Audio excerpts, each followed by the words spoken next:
5:01, and we will begin the meeting. The meeting will now come to order. Welcome to the April 24th, 2025 meeting of the Raleigh Historic Developments Commission's Certificate of Appropriateness Committee. My name is Rob Allen, and I'm chair of the Raleigh Historic Development Commission, and will be chairing this meeting this evening.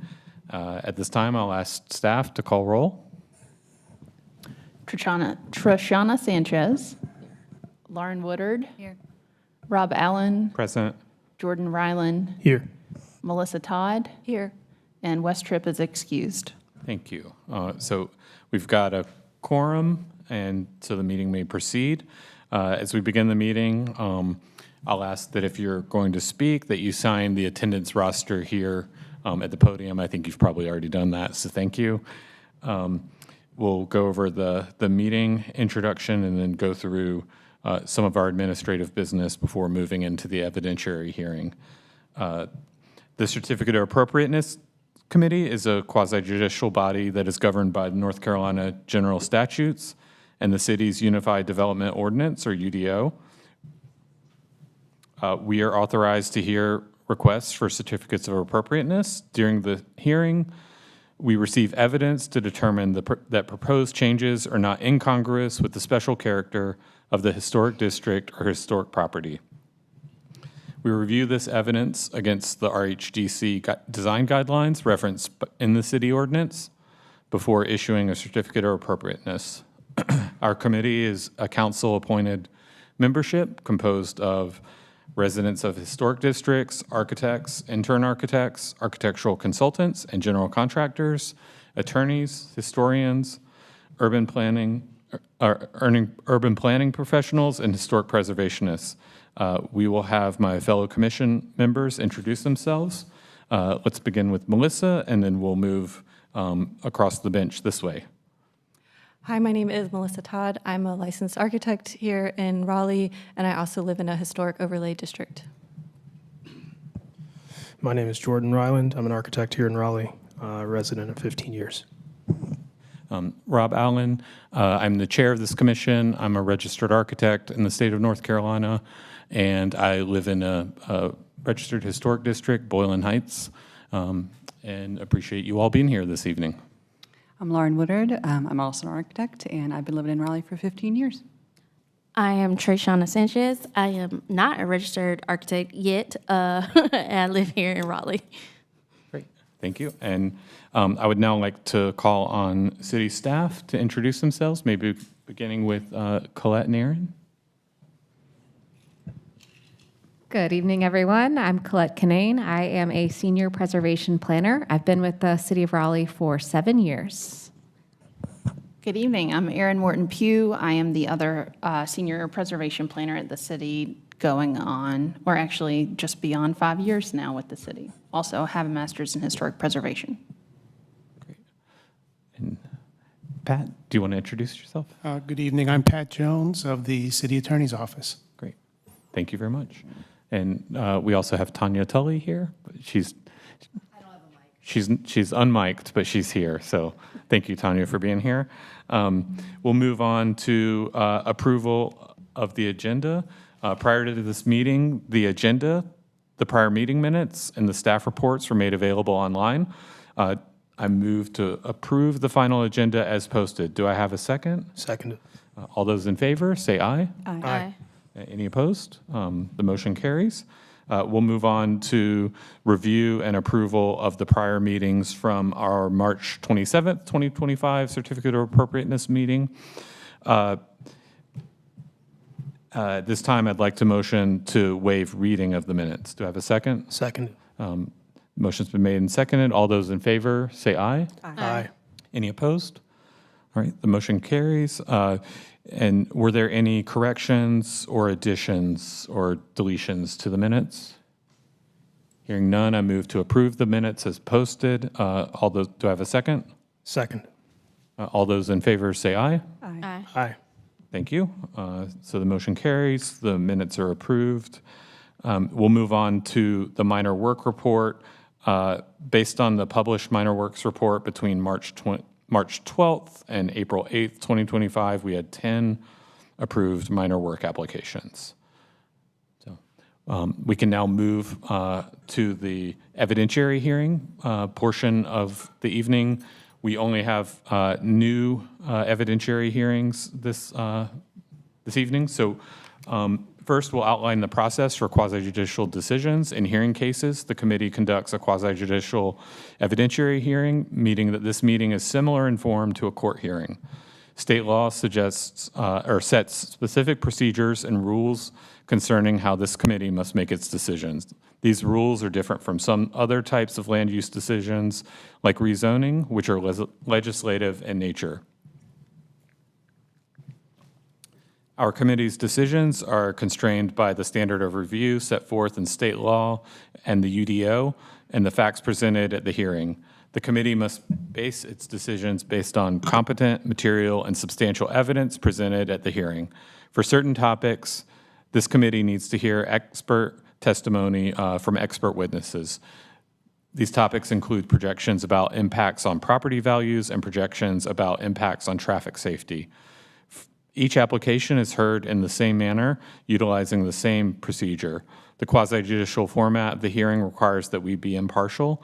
The written staff reports are evidence presented just as any other evidence and were made available to us, the applicants, and the public at the same time. If any of us have had reason to discuss specific details of an application prior to today, we will be asked to excuse ourselves from hearing that application. Regarding participation, this meeting is open to the public. Everyone is welcome to watch. Participation in this meeting is limited. Parties have rights to participate fully, and parties may present evidence, call witnesses, and make legal arguments. Witnesses may testify as to the facts to which they are competent to testify, so long as those facts relate to the legal standard. In addition, non-expert witness testimony is limited to facts and not opinions. If you will be speaking as a witness, please focus on the facts and the legal standard and avoid personal preference or opinion. There's not a time limit on testimony, but repetition is discouraged. And because of the quasi-judicial format of our hearings, whereby the commission hears evidence and then judges whether the change is not incongruous with the legal standard, we're required by North Carolina law to affirm or swear persons that speak before the commission in and offer evidence.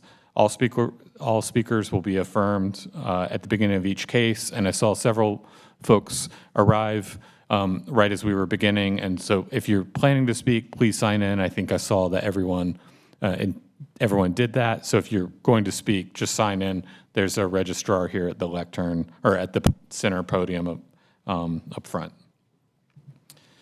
With that said, we'll begin the evidentiary hearing with case number COA 0032-2025. It's 514 and 1/2 Cole Street. And I'll welcome staff for their presentation. Would you like to swear us in first? Yes, I would. Thank you for the reminder. Do you swear or affirm the testimony that you will provide will be the truth, the whole truth, and nothing but the truth? I do. I do. Okay, great. Thank you. This is case COA 32-2025. It is located at 514.5 Cole Street in the Glenwood, Brooklyn Historic District. There is no work description here, but it is to construct a front dormer addition. And you can see, based on the map located on this slide, this is an atypical lot in the district, a building that was actually constructed just prior to district designation, so its design and permits were not required to obtain COA approval. I believe you've seen a major work for this project since then related to site work, but this is specifically for adding a dormer addition to the front of the house. So this is a view of the house as seen from Cole Street, so sort of a clear view, although very far setback from other related structures. And further down the driveway, the front area of the house. Again, you're reviewing this in Glenwood, Brooklyn, which is a street side district, only because this is proposed to be a change to the existing structure in the front 50% of the house. and a view there of the valley where the new dormer is suggested. It was really hard to get a photo down the side property line here, but there is a window on this elevation that's proposed to essentially be copied over to the front as well. And the summary of staff concerns essentially relate to the location of a proposed addition on the front, as well as the dormer lines related to the existing gable roof lines. The applicant is here. He has some new information to share with you all, and I'm sure is prepared to answer any questions you have. Okay, great. Thank you very much. Before you begin, good evening. Welcome. Please state for the record your name, address, and relation to the case. Chris Farwick, 514 1/2 Cole Street. I am the owner. Great, thank you. And if you don't mind bringing the mic just a little bit closer, and I'm going to swear you in, if you don't mind raising your right hand. Do you swear or affirm the testimony that you will provide this evening will be the truth, the whole truth, and nothing but the truth? I do. Great, thank you. You can proceed with any additional information. I see you also brought some printed materials. Yes. So first, thanks to the staff for their review and analysis of the application. I did have a few comments on the 1-foot setback condition. It's my hope the committee does not apply this condition for a number of reasons. The first being that Glenwood Brooklyn is a street side district, overlay district, and so the view from the street, it's going to be very hard to distinguish a 1-foot setback. I did see that insetting a dormer is not a requirement for RHDC, only that the addition does not visually overpower the building. Here, the gable ends will maintain their prominence with a 1-foot deep eave, as well as accented peak gables. The new addition will also feature only shallow gables and will have no decorative accents. I'd also like to point out the dormer is already set back by the right gable by 2 feet plus a 1-foot overhang of the eave. The left gable has a 1-foot eave as well. I did look through the special character of the Glenwood Brooklyn District documentation, and it does call out that large dormers are part of the character.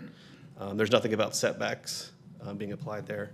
And in fact, I did find 1308 Glenwood does have a shed dormer that is not set back. I did provide a photo in the documentation there. And then finally, insetting this will require significant structural changes and will make a small room even smaller, and that will probably make this project financially unviable. So for those reasons, I hope the committee considers not applying that setback. Anything else? That's it. Okay, thank you. Appreciate your commentary. At this time, I'll ask if there's anyone from the public who wishes to speak on behalf of this case. Hearing none, we'll move to committee discussion. You may have a seat, and we'll call you back up. Oh, I'm sorry, you can stay up there. We may have questions for you. We'll keep the evidentiary hearing open for now. Are there any questions from fellow commissioners for the applicant?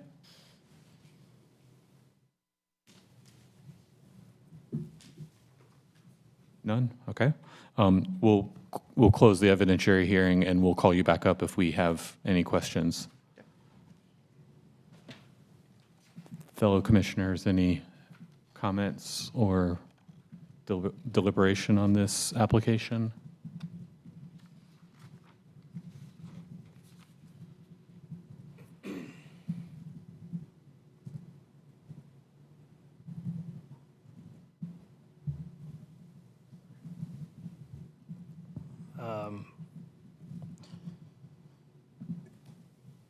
We don't have to deliberate. If Yeah, you- I don't- if there-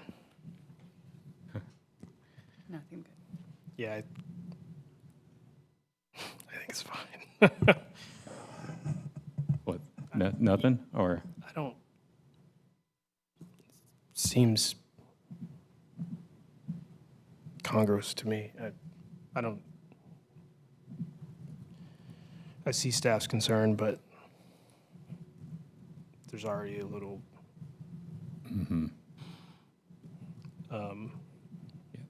The two gables are not coplanar. right, So that, which is kind of, I honestly, I appreciate the applicant mentioning, because I Yeah. Didn't notice that right? previously. I thought they were, just from the head-on, that they were the same, but. I Right. can One see of now. the examples in the original application does have coplanar gables, or those might not be either, but they appear to be with the hyphen connection. But seeing how this one is sort of stepped, I don't have an issue with it. No, I feel the same. I struggle a little bit with the dormer between two gable ends. That's atypical, but also this house is atypical. It was built before it was an HOD, so there's we probably need to think of it in the context of what it is, and the dormer itself. There are clearly other examples of dormers.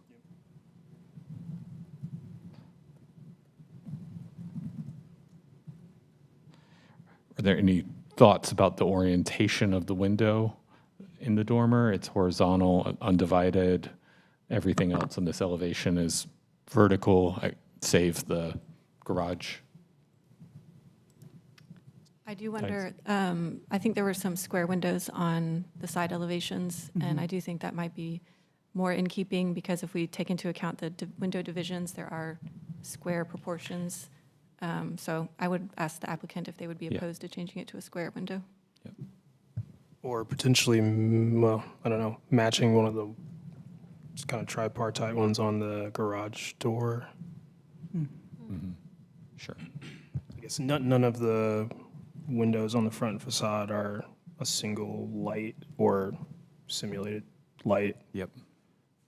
So, Yeah, I think that's the part that felt most foreign to me, was actually the shape of the window, not necessarily, the details of the board and batten siding are similar. So, I do. I'm sorry. I was going to say, I do appreciate the examples of sort of 998 North Boylan and the other sort of classically bungalow that have, even though they are divided, they sort of present in a elongated rectangle. So, I feel like if we were looking at, this window or the one that's existing on the side, it would be something we'd be discussing anyways as to whether that's a good enough callback. So what I'm trying to say is the fact that they've already got one that presents undivided and is in the same dimension, to me, leads towards this one being Yeah, acceptable. and I think that's what the application suggested, but it is in a different location of Correct, it's on on the the front house. So side. that, again, I see where they were going with it, but are there any other Was comments? that a condition to divide it or just to change it? I think we would probably want to reopen the hearing and just check with the applicant before we propose any conditions. Okay. But are there any other comments? Hearing none, we'll reopen the evidentiary hearing, and if you don't mind coming back up, thank you. Sure. You've been hearing our dialogue. Would you be open to another window form other than a continuous horizontal, like maybe a divided into three or a square? Yeah, I don't have a problem with that. I think I was just trying to match what already exists in the house, as Lauren mentioned. Sure. So I'd like to keep that if we can, but I can understand staff's concern or committee's concern there. Yeah. Colette, could we go to or Aaron, could we go to the rendered view with the proposed change? That it's only in the application, not in the site visit photos. Okay, got it. Well, we're looking at it on our screen. It is, hopefully you're hearing our concern. In this elevation, the house, every other window on this facade, other than, I'm ignoring the garage when I'm saying this, but they're all vertical in nature. The garage does have, divided triplets of windows. Most of the other examples you provided from the district are in some way divided if they're horizontally oriented, and seems like if the condition was a divided into 3 window, that wouldn't change your sill or head inside. It might be slightly more congruous is kind of where our dialogue was going. So that would match the garage windows then, closer to that? Yeah. You know, plus or minus, whatever fits in the area of your dormer. You know, I don't think we want to condition it with an actual dimension, an exact dimension. Does that divider need to be black in color, or does it need to match the garage that's white? It's a good question. I would think that it would match the black personally, but I don't think we're going to condition that level of detail. That could be up to you to decide. Okay. Okay. Do we have any other questions for the applicant? Hearing none, I'll move to close the evidentiary hearing. You can have a seat. What do we think? Any other deliberation? Yeah. You know, as we're gonna seemingly condition the form or appearance of this window, do we need revised drawings as a condition? Can that be just submitted to staff? Yes. Okay. Okay. Yeah, I would just make that a condition of the placard. Okay.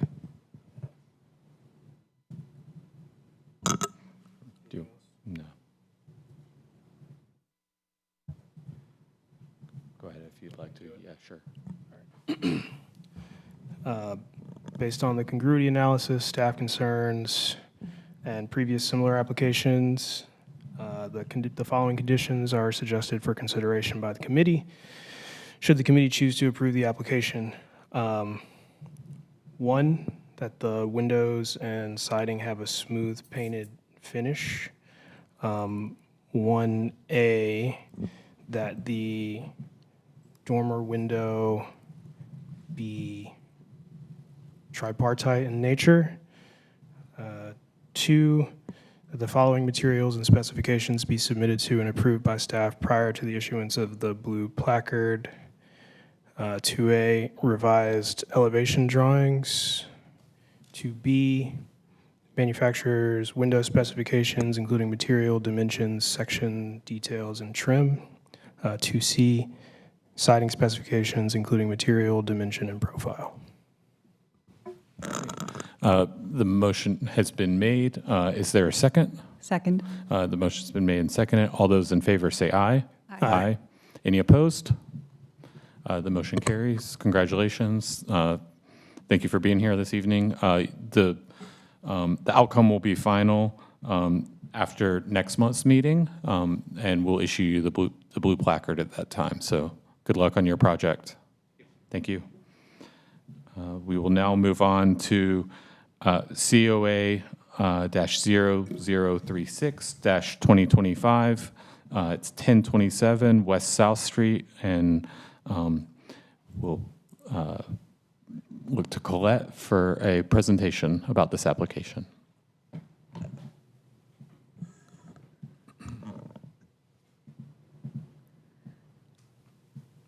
Something has happened to our presentation because this is definitely not correct.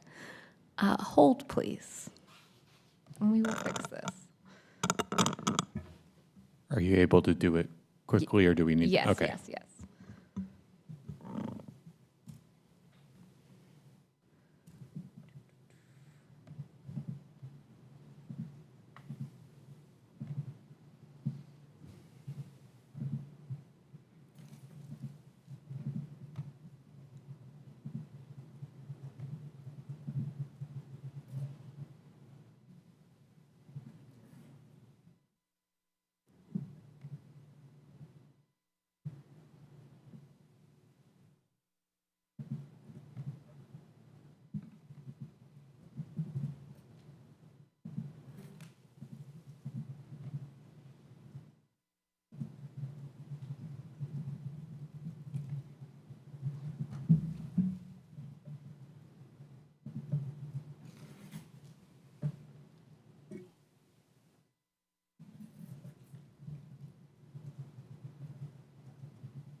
uploading so slowly.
Back to the beginning.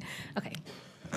We're in a better place now. All right. Great. I'll just continue from here. So as you mentioned, this is case 36, 2025 for 1027 West South Street, which is in the Boylan Heights Historic District, a general HOD. The nature of the request is to construct a second-story addition, remove utility chimney, alter window location, and replace front door. This is a view of the house from South Street. And we're gonna walk counterclockwise around the house. This is a front porch and front door. This is the northwest side, the west side of the house. Again, it's a very long elevation. This is a view from the rear yard. And another from a little further back. This is a view looking towards the rear yard from the east side and the east facade.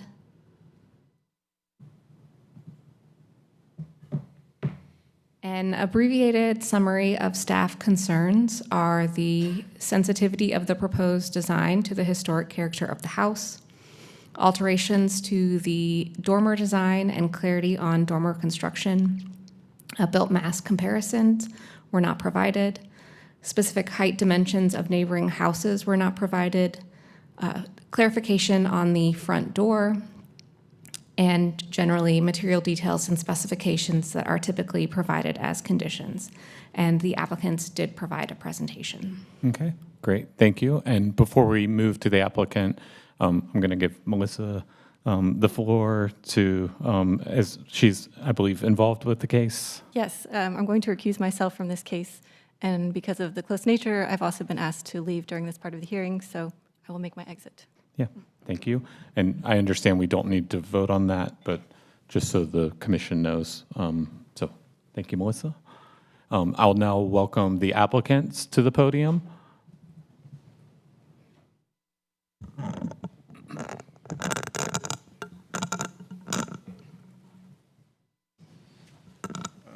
Good.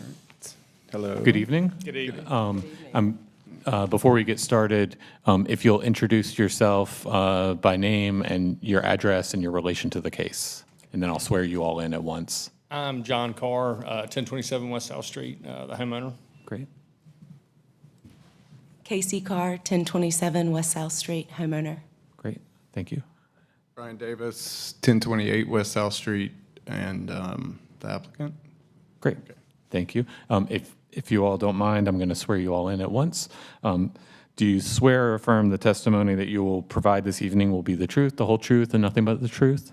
I do. Yes. All right, great. Thank you. You may proceed with your any presentation that you'd like to provide. Yeah, please. And then, okay.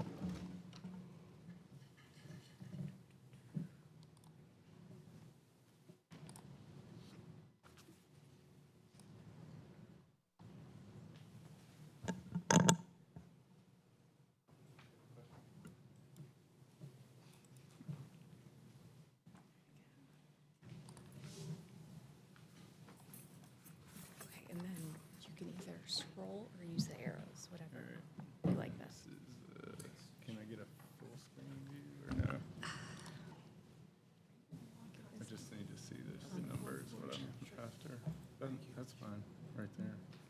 And then this flips the page.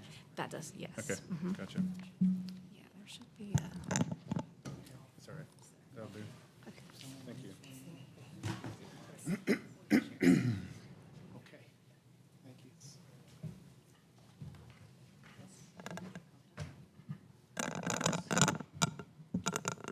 Mr. Allen, should we wait for her?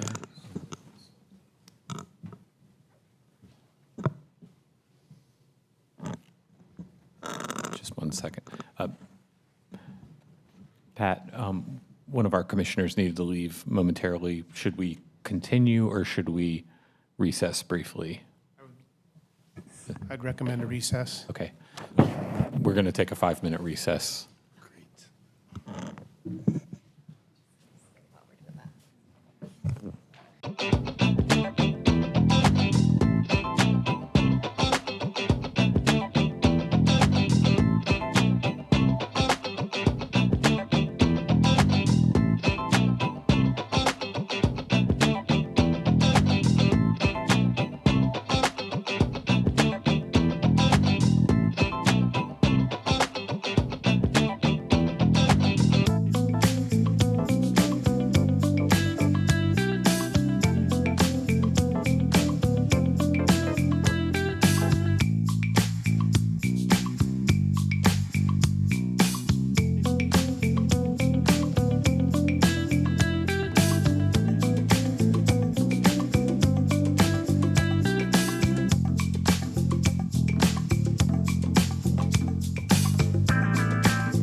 1.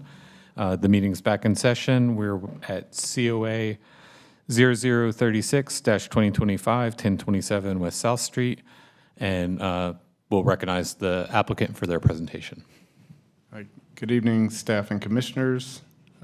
We are here presenting a proposal for a second-story addition to 1027 West South Street in Boylan Heights that respects the RHDC guidelines and the special character of this specific district. Let's see. We'll move along to the staff concerns. Flipping through the drawings here. Okay. Here we have our response to the concerns. I have a brief description that I've narrowed down to speak here. Staff comment 1 concerns the mass and character of the house and addition. Our response is the historic hip roof will be replaced with a hip roof of the same slope, material, and form at the second level, and the dormer will be reconstructed. The RHDC has approved additions to one-story bungalows in the Boylan Heights Overlay District, and many of these forms located at the rear of the building create a new typology that does not exist in the district. The proposed addition to 1027 West South Street is sensitively attached, creating a form that is congruous with the character of the neighborhood. The proposed second-story addition located at the front of the building retains the character of the district. And see sheet 05 for photographic evidence of the congruity of the building form. Let's see. I'm not going to go all the way back to that. Okay. We do have it in the packet. Okay, so. Great. Moving along. Staff comment 2 concerns the location and scale of the addition. A rear addition cannot be differential in volume due to the limitations of the site, grade sloping to the rear, and the existing first floor height. In addition to the rear of the structure would overpower the original building in height and size. We consider all second-story rear additions in this district to be a contradiction of the principle staff has noted in bold. We have provided examples of this contradictory condition on sheet A07. The proposed second story at 1027 West South Street, by contrast, maintains the architectural lines and proportions of the original structure and is differential to the historic structure by being, quote, sympathetic to the special character of the historic district. I will pull that one up. Sorry. So these are examples that we consider contradictory. Staff comment 3. Am I in the right spot?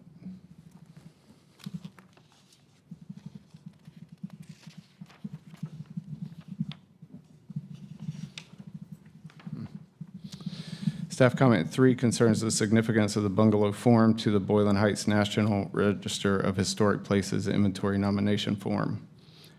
The inventory form also describes an architectural fabric that was conservative, subdued, and generally harmonious, and remains substantially intact.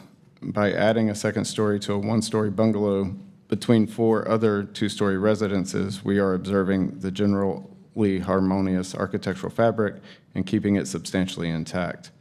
The existing one-story structure can be considered an outlier sandwiched between 4 larger structures, as shown on A010. So this is a new diagram we developed for this presentation. You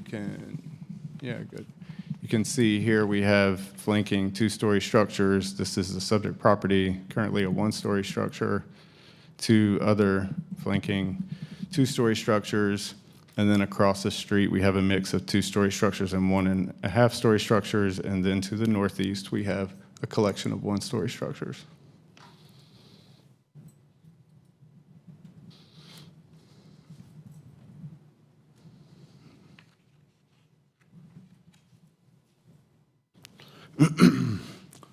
Staff comment 4 concerns recent COA cases in other historic districts outside of Boylan Heights.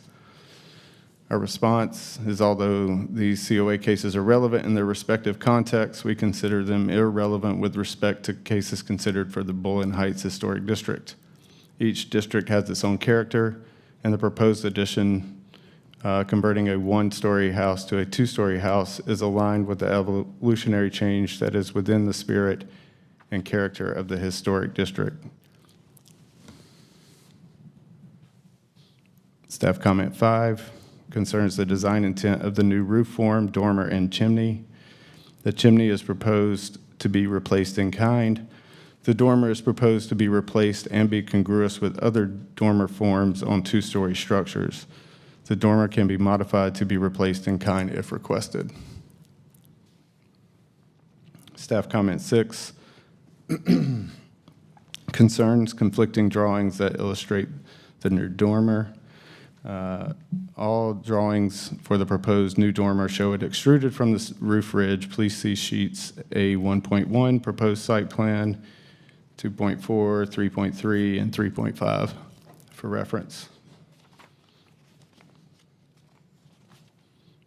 The intent is that the move is consistent with the existing. Staff comment 7 concerns a potential discrepancy in the size of the exposed rafter tails. No change is proposed to the size of the rafter tails. Staff comment 8 concerns definitions of terms and contemporary methods used to calculate mass. Definitions for terms used in the guidelines do not change based on the project or application. The proposed mass does not significantly vary from the surrounding buildings as shown on sheet A05 of the application and A010 of the supplement. The subject property is flanked by two-story structures on both sides.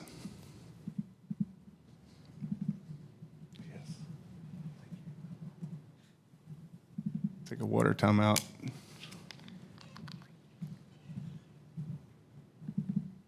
You can blame the hurricanes on Tuesday night.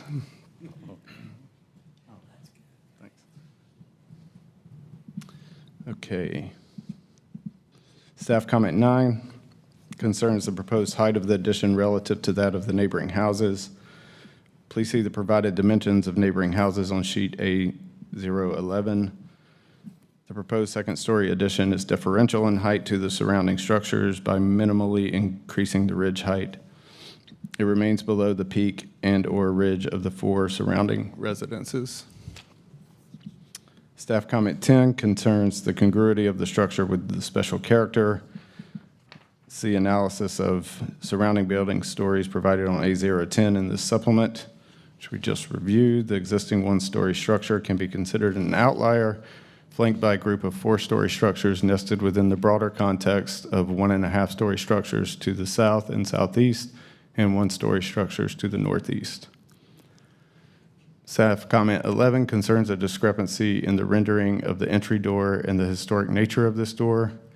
The existing door should be represented as a half-light door in the existing elevation drawings. The proposed change is to replace the half-light door with a 3/4 light door. A 3/4 light door was in place on this structure as late as 1996. In closing, we are proposing a second-story addition for 1027 West South Street that adheres to the RHDC guidelines for Boylan Heights and avoids introducing a typology that is incongruous with the special character of this specific historic district. Thank you. Are there any other comments from the applicants? Okay. That's all I got. Okay. Appreciate your presentation. At this time, we'll call on the public for anyone who may wish to speak in support or opposition to the case. Would like to note we have a sheet showing several. Yeah, all right. Received. Thank you. Good evening. If you'll state your name and address in relation to the case, and then I'll swear you in. Okay. My name is Eleanor Talley. I live at 904 West South Street, so in the Boylan Heights neighborhood. Is that all you need Yep, from me? that's great. Okay. And if you don't mind raising your right hand, and do you swear or affirm the testimony that you will provide will be the truth, the whole truth, nothing but the truth? Absolutely. Great, thank you. You may proceed. I just wanted to come in. We did a similar renovation in 2018 that involved major work, and I just wanted to come in and support Casey and Carr's application. I know that it's a little unusual, but to have the front end structure be two-story, but I think that after looking at their application, I wanted to just come in and speak in support of it instead of doing the back end renovations like we're seeing a lot of in the neighborhood. I actually think that in this instance, it's a good fit for the neighborhood, and I feel like you guys should consider it, even though it's a little out of bounds of what you probably usually see. Great. Any other comments? No. Okay, thank you very much. Applicant, anything you'd like to add to that? If none, I'll ask my Can I fellow. add one thing? Oh, yes, of course. Sorry. I'd just like to say that I've been a part of this neighborhood for over 15 years, 16 years now. My husband and I are both born and raised in Raleigh, and so we have a lot of love and respect for the history of this city and the neighborhoods in it. We love our neighborhood, and we did several drawings where we were adding on to the back instead of the front, and quite frankly, they were not in the spirit of the neighborhood, and it was really hard for us to come to terms with adding on to the front, but I actually believe that the renovation and addition fits better than our current house does. So thank you for being willing to hear us out. Yeah, thank you for your comments. Colleagues here on the commission, any questions for the applicants?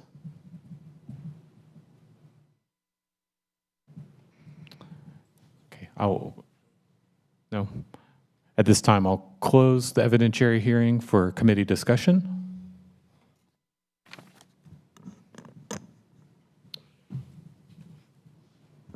I have a quick question for staff. Let's see if I can find it. The application update referenced a couple COAs. I was able to quickly look and confirm that 600 Latham Way is not a contributing structure, but did get an addition on the front that made it from a one-story to a two-story, but not contributing. And then I wasn't able to find 1112 Fillmore Street in our records. Can you, I know that's a quick ask, but do you know whether that was contributing? It was not. Okay, and it went from 1 to 2? That's correct. Okay, so neither contributing. I don't know if they completed that work, but Yeah, it doesn't look like they did on the Google. Okay, thank you. Since I'm already talking, I guess I'll continue. Yeah, this one is interesting. I think that if we weren't discussing a contributing structure, this would be a little more straightforward for us to speak to the responses to the guidelines in a way that's a bit more flexible, because I do think that the scheme, in terms of the historic character of the district, if we weren't talking about an existing contributing structure, I think we'd be looking at your details a lot closer and feeling, or I won't speak for the commission, I'll speak for myself. Yeah. I'd be feeling a lot more, like this was, I'd be focusing on details a lot more and not sort of zoomed out and thinking about, the debate of what is overpowering as an addition. The piece that I keep going back to on this is not a numbered guideline, but under the things to consider for additions, to preserve a property's historic character, a new addition must be visually distinguishable from the historic building. To me, even though this, and there's later language also that says that it needs to not create a false historic appearance. Unfortunately, I do think that even though the detail and attention to it makes the addition look like it could belong in the district, it is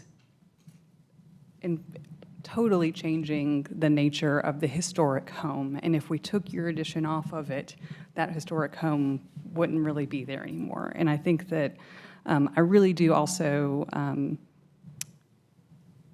sympathize, and I'll leave personal feelings of these approaches out of it, but I understand the feeling of the newer additions that are these two-story structures on the back of one-story buildings to get everybody those extra bedrooms or what rec rooms or whatever they're looking for on their houses in these historic districts.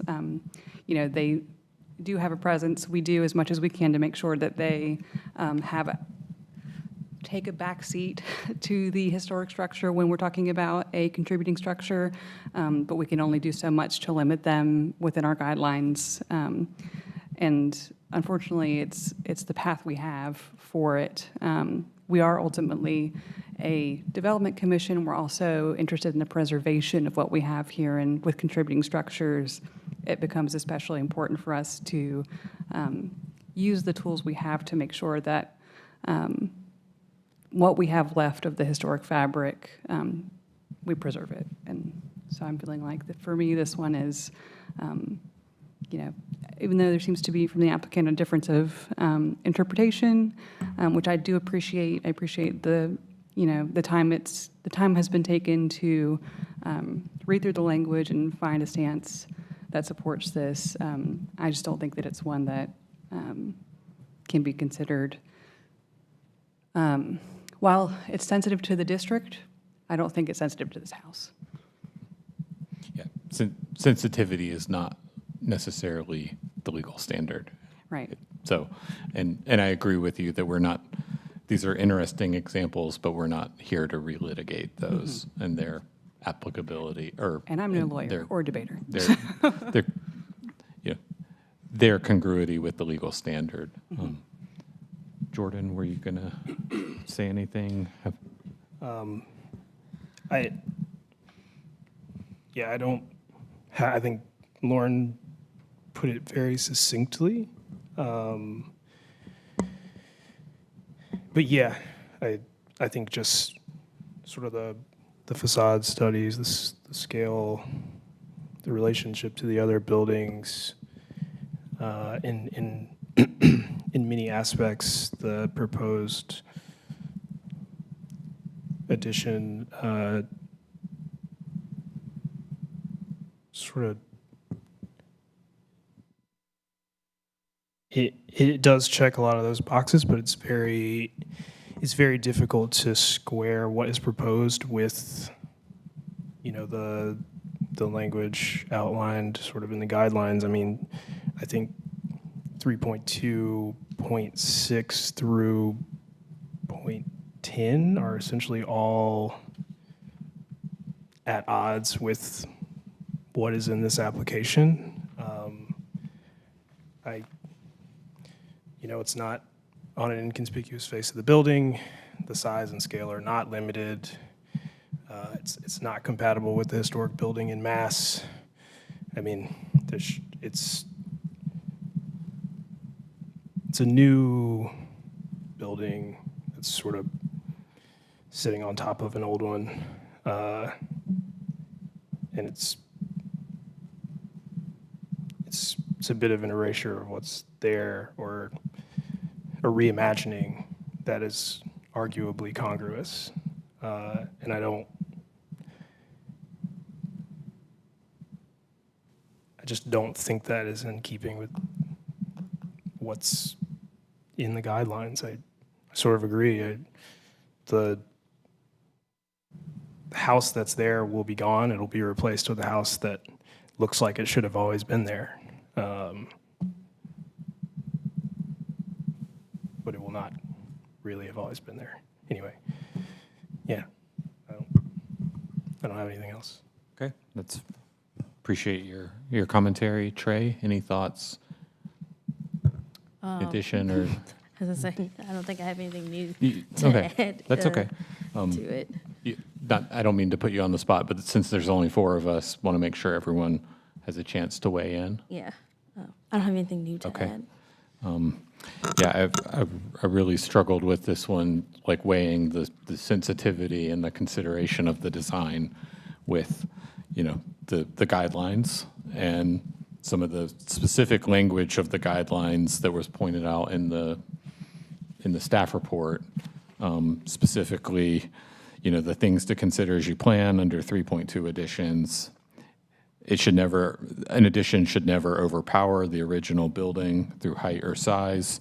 And that's where I'm saying we can't necessarily relitigate these other, pieces of evidence. We're looking at the applicant's project. And so it's very tough for me because, I understand also many of the applicants' rebuttals about built mass, because built mass, I have to ask staff for an interpretation almost every hearing because it's a little different from the conventional thought of, an architect or designer's thinking of mass. But in this application, the built mass by our guidelines is not increasing because it's just an extrusion, so the roof is just moving up. So, the applicant it is not increasing the built mass, but I think it is increasing, it's a change in scale and other aspects, that Jordan went through, that are in conflict with some of the subsections of 3.2, the guidelines for additions.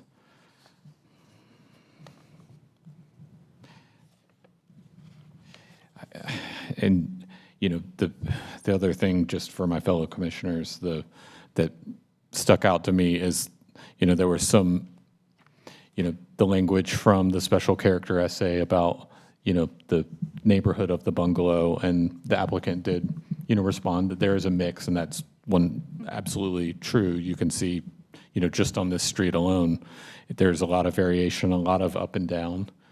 But if the special character of it is a bungalow neighborhood plus other types, this is changing the typology of, that primary special character. And I'm really having trouble seeing how we would come to terms with that under the legal standard. I do have another quick question, if it's all right. It may not be something we know. For us or for staff? Okay. Do we know if all of the additions that are on the back of the original bungalow front are within the period of significance? They are not. The most recent addition was in 2013, I believe, and that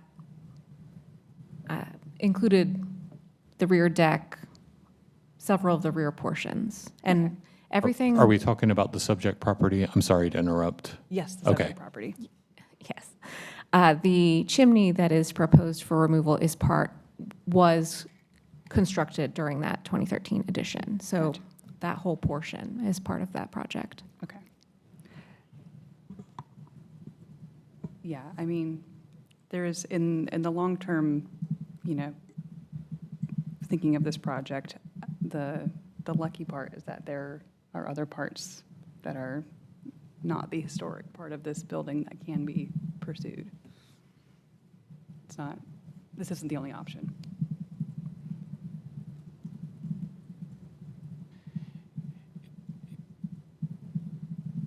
It does already cover a considerable amount of the lot. I mean, I hear what you're saying, but do we have any other comments as a committee?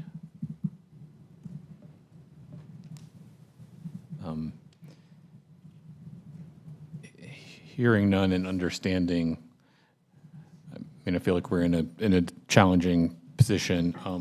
May I ask counsel, would it be reasonable to reopen the evidentiary hearing to allow the applicants to respond at this point? If that's the pleasure of the committee, that's appropriate. Okay. I'd like to reopen the evidentiary hearing so the applicant may respond to some of our dialogue. You've been hearing what we've been saying, so. I totally understand everything you're talking about. I own JBK Construction. I do a lot of historic work in this neighborhood, in Oakwood, Mordecai, all over Raleigh. I've worked with all these ladies a bunch. And I'm very cognizant of keeping the historic look. We originally, were trying to add onto the back, and it looked horrible. I mean, it just doesn't fit. I mean, it really doesn't. That's what I always thought that we had to do. We couldn't change the look from the front. Well, when Melissa drew this, we fell in love with it. And I was like, it fits our street. I mean, it looks exactly like the neighbors. That front porch, when I redid that in 13, the old homeowner stopped by one day, and he brought a picture of the house. And it had the double columns with the lattice work in between it. That's the way the house originally was. I said, I love this. So I rebuilt it when we did the addition and put it back to its original form. With this, we're going to leave that front porch original, the way it's been since day one. The second story addition is still going to have the exposure aftertails, still going to have the same hip roof. We're going to delineate the first floor, the original part of the house, from the second story with a band board. We'll have matching cedar shake siding on the top, so it will look the same, but you'll still see we'll have the historic windows down below. Only reason why I want to change that door, honestly, is because we have a chocolate lab that jumps up, and she can't see out unless she jumps, and it slams and slams and slams and slams. And so when I did 1016 West Cabarrus, we did a full remodel on that one. We did a 3/4 glass door. Actually happens to be my mother and father-in-law's house, and their dog stands and looks out the window. That's the main reason why I want to redo that front door. But that really is what the door was originally. This is just a half glass. There's nothing historic about it. But we're going to keep the historic look of the porch. The house will not look like a new construct, because I'm very cognizant of not doing that. I'm a restorationist. I know there's a lot of, I like to preserve things where I can, but I like to take what gave Raleigh so much character and bring it back to life. And that's why I do what I do. I've been doing this since I was 15 years old. I've been doing it for 36 years, so I love doing it. I plan on doing this project. The dormer on the front, I know there was some question on that. I can rebuild the dormer the exact same way, and honestly, the dormer that's on there now, it's a hinged louver dormer, and it's painted purple, and I can take that out and I can put that on the top floor. I can reuse that. It's actually that's where we hang our Christmas wreath and put a spotlight on it, and I'd like to keep that, honestly. I forgot to tell you all that. So that's not an issue. And then the windows, will all match we use Lincoln windows, the historic profiles that look exactly like the old windows. But yeah, our family's growing. We need that space. I have a young one that needs her own space, and we love the neighborhood. All our friends are in the neighborhood. All her friends are in the neighborhood. Like my wife said, we both were born and raised here in Raleigh. All our families are here. I've been driving through Boylan Heights my whole life, and we love it, but we just need some more space. Honestly, I fell in love with this drawing when Melissa presented it to us, especially the side profile with that bay window, or not bay window, where that bump out is, which used to be our dining room, which we want to make back into a dining room. It's got a shed roof over it, and it just gives it that great character that's in our neighborhood. There's so many two-story, like Cutler Street is all 2 stories. If you go up Cutler, it's all 2 stories, and they're thrown in throughout, and there's a bunch more on our street as well.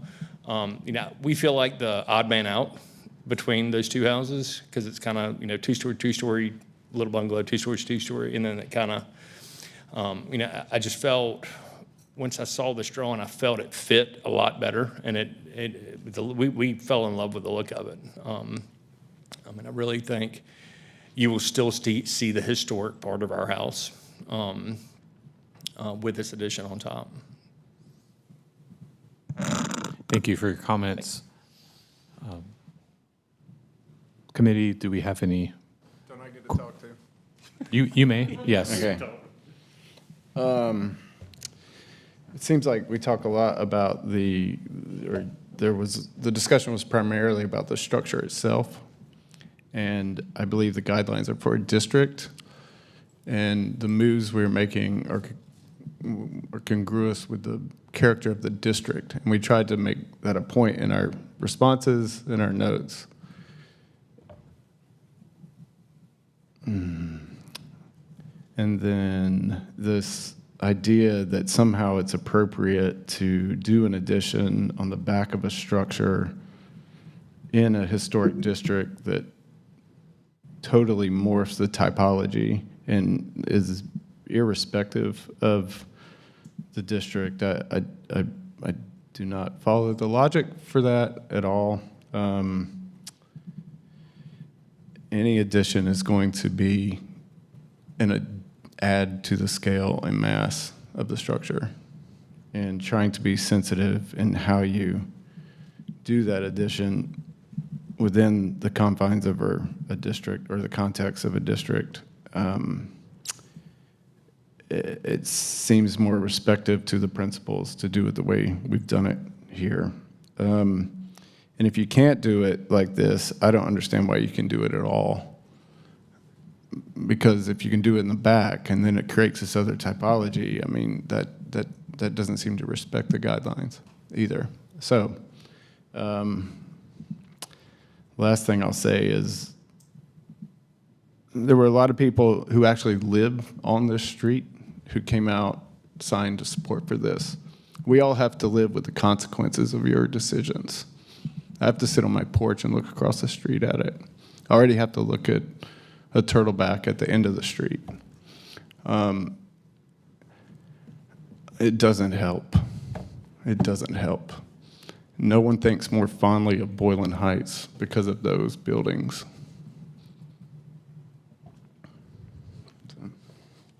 That's it. Anything else? Thank you. Yep. Any other comments? If not, we'll close the evidentiary hearing and return to committee discussion. I understand the applicant's passion, but, you know, again, we're not relitigating those other example houses. We're looking at the guidelines for the proposed application. And to add to what I said before, and I think in the idea of the addition being distinguishable from the historic structure is really so that, you know, in some ways you can go by the historic structure and say, oh, that's the addition. Right. That's the original, that's the addition. And in this case, I don't think anyone would be able to say that. In some ways, that's, you know, if this were not a historic contributing structure, that would be a benefit of the application, potentially if we were looking at it and it was non-contributing. In this case, it's a weakness of it.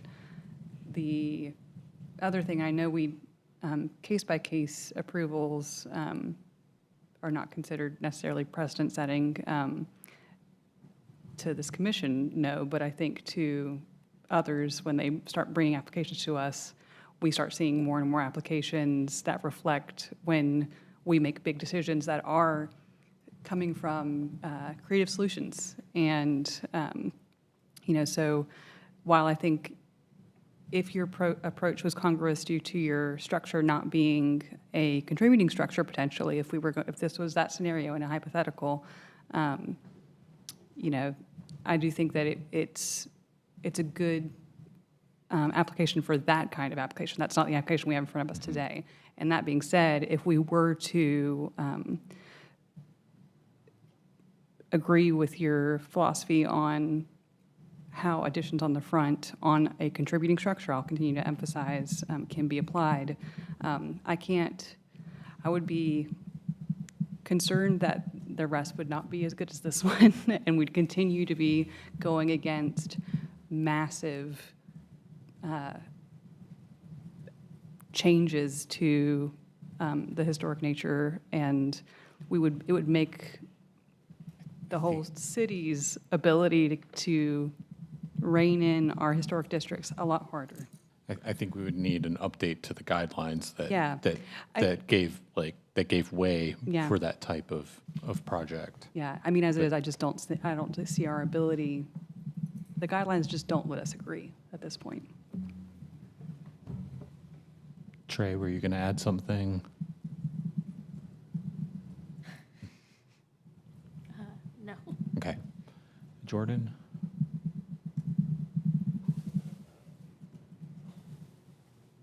Okay. No, I think everything that needs to be said has been said. Okay.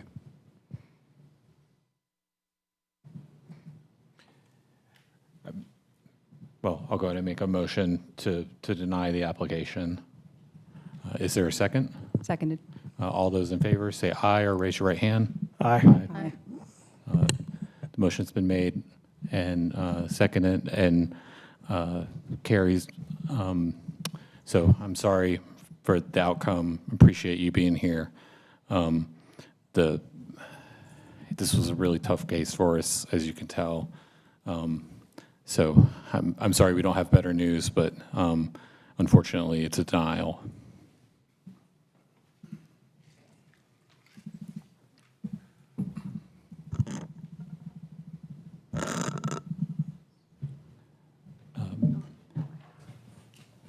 Moving on. Hold 1 second while Okay. we switch over Okay. the presentation.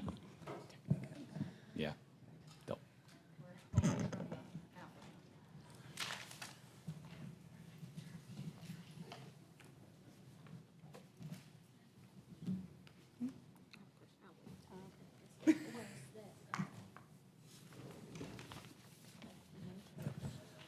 All right, finally, thank you all for waiting.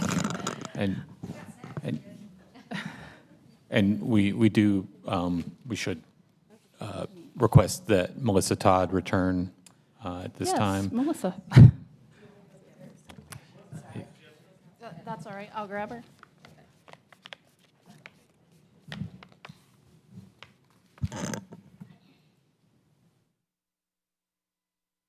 Oh, they're getting Melissa back.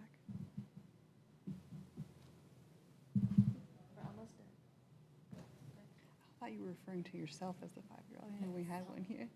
Oh, yeah, I have my niece with me today. Oh, so cute. That's great. I said, use the bathroom before we leave the house. And I heard her, so she did. Oh, well, you know. Exactly, that's what I was like. All right. Okay, the next case is COA 0037, 2025, or dash 2025, it's 603 Northeast Street. And Aaron will take us through a presentation. Yes, it is all of those things, and it's located in the Oakwood Historic District. This is an after-the-fact application to construct a rear fence and gate and some follow-up work. You may recognize this property from some recent major works, so this is just a continuation of some of that work coming into compliance. So these are the very same photos that you've seen from previous applications. And the work request is related to the back corner here next to the shed. Just a view of the rear yard. So these are old photos at this point, but the fence and gate is to the left of the shed. You'll see in the application that although this photo shows a cattle gate in that fence design, the actual work request is for a gate to match the fencing on either side shown in this photo. And there are no staff concerns. Thank you. I will now recognize the application, or the applicant for their, they may come to the podium, and if they have any additional information they'd like to provide. Okay. You said that was just in the application. That one wasn't the thing? If you wanted that, you could let us know. We'll Don't add it. think we need We to. don't Can't pull it up if you want it. I was just, I didn't know if I was taking out your typing time. So that's all. Would you mind introducing yourself and your address and your relationship to the project? I'm Shay Stifelman. My address is 603 Northeast Street. I am the homeowner. Great, And Fiona Matthews, 603 Northeast Street, homeowner. great, thank you. And if you don't mind, I'll swear you both in. Do you swear or affirm the testimony you'll present this evening is the truth, the whole truth, and nothing but the truth? Yes. Okay, great, thank you. You may proceed with any additional commentary you may have. Yeah, I just wanted, yeah, you want to say? You go. Okay. Well, I just wanted to say that it matches the existing fence that's on the neighboring property, and then the gate will be replaced. The specifications for the hardware have also been included in the application, and they match the front fence that's already been applied for. Great, We're just going to make it to match. Just a little fence, a little gate. great. Fellow committee members, any questions for the applicant? We'll go ahead and close the evidentiary hearing and take it to committee discussion. Any thoughts? Okay. Is there a motion? Motion to approve based on the evidence presented in the hearing today and the, give me a second.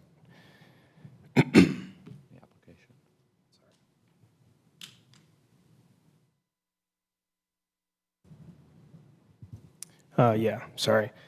I motion to approve the application based on the evidence submitted in the evidentiary hearing today, as well as the application.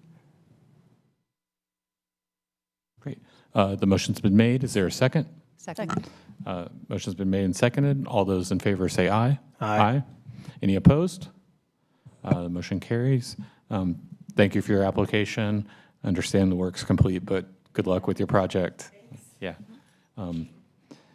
At this point, we'll move on to other business. Staff, were there any things we needed to discuss as a? I sent out a survey this afternoon for COA training dates, so please fill out that. Okay. And we'll get back to you with details once we have an idea of what dates might work best for everyone. Great. We mentioned it before the meeting, but an official welcome to Pat Jones. He is our new assignment from the City Attorney's Office, so he'll be committee counsel with us, helping us through the annual trainings and sitting at the table. So welcome to Pat. Thank you. Excellent. Thank you for being here. Any other comments? Yeah, I was going to ask for COA training. I know we mentioned for the work session last year, potential discussions of guideline thoughts. Is that the same kind of, is that going to happen as part of this, or is this something totally different? Does that happen? Our goal this year is to hold a design review exercise and maybe go into a little bit. We have been focusing on past years pretty heavily on the legal side of things. So we'd like to really focus on design review, some kind of activity to go along with that, but we haven't nailed down anything specific yet. So if there is something you'd like to touch on, send us an email. Were you also talking about design guidelines updates? Yes. That's what I thought I heard you say. At work session, it was mentioned that we wanted to discuss ADUs and they're currently underneath garages and all that. Yeah. So I've asked for funding. So think positive thoughts through the budget cycle. Pending that going well, we plan to issue an RFP in early July so we can start that process. I was actually working on the schedule in the RFP literally just now, but there will be sort of an issues and opportunities phase. What don't we like? What do we think it'll need to be there? With, of course, hearing from you all, the rest of the commission, as well as the owners and residents of the various HODs as well. So that has not been forgotten. Okay, I have a question. Is this a COA thing or an RHDC thing? This particular training will be specifically for the COA committee. Okay. Anyone is able to come. It will be advertised. It'll be people from the public can come. It doesn't happen very often. But yes, specifically for you all. Yeah. Including alternates, since Yes, you do yes, have yes, to yes, sit at the yes. table sometimes. You are included. Yeah. You're COA too. Yeah. Do we have new nominations committee just happened? Do we have any new people rolling on for that? Not in time for this training, probably. No, they will.